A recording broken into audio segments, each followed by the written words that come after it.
I'm Dr. Rachel Griffiths, and I'm with my father and partner in aquatics, Dr. Tom Griffiths.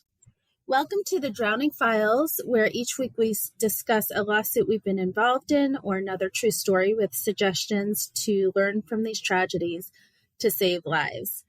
And this week we are doing an update from a case that we did in an earlier episode because it has come up in the news. So we are going to add more details to a previous one for sand dangers at the beach as the summer approaches in the U.S.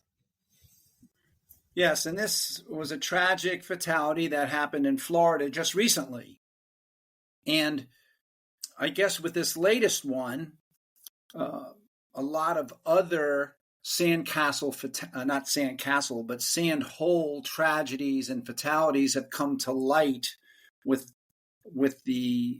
this last one. So what we had a couple weeks ago in Florida was a brother and a sister, and I can't tell you, I've been involved with several sand burial cases, and it always somehow seems to be a brother and a sister. But a 9-year-old boy and a 7-year-old girl were playing in a hole, a deep hole, about 5 feet deep. Now, we don't know yet who dug the hole.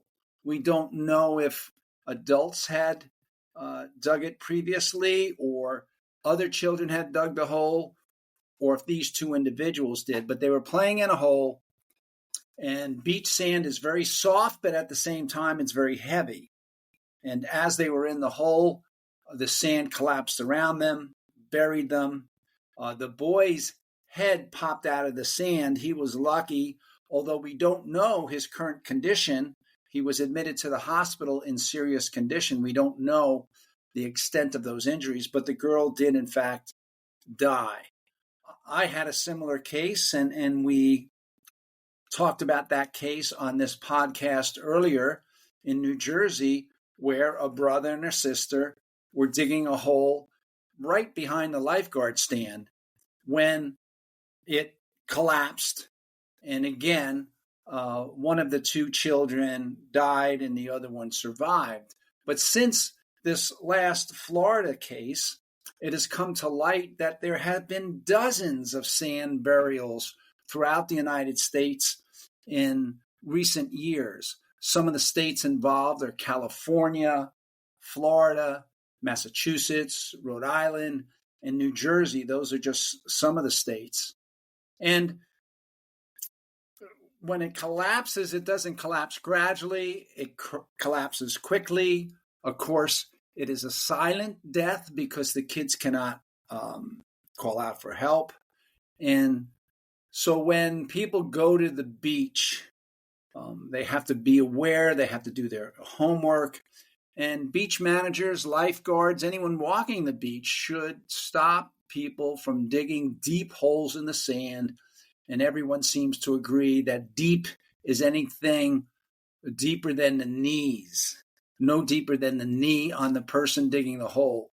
And these types of tragic deaths should just never, ever happen. But on the other side of the coin, playing in the sand and making castles and filling moats with water is very enjoyable, a very fun family activity. So it's a hard sell, but we really have to be vigilant and aggressive about banning deep holes in beaches. And help spread the word if you see people around you at the beach. You can let them know the dangers as well, not to make holes too deep.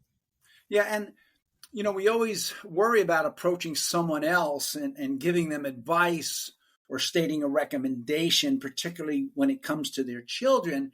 But here we have data to suggest and to illuminate that this is a very dangerous fatality that children often succumb to. So you could start that discussion with, hey, did you hear about the sand burial death in Florida? By the way, Florida had 2 in recent years. This wasn't their first one. They've had 2 in the Pompano Beach area. So that's the way beachgoers and people like ourselves could start a conversation and say, hey, I'm not telling you what to do, but did you hear about the recent fatality caused by a sand burial in Florida? And, knee deep is too deep, we like to say.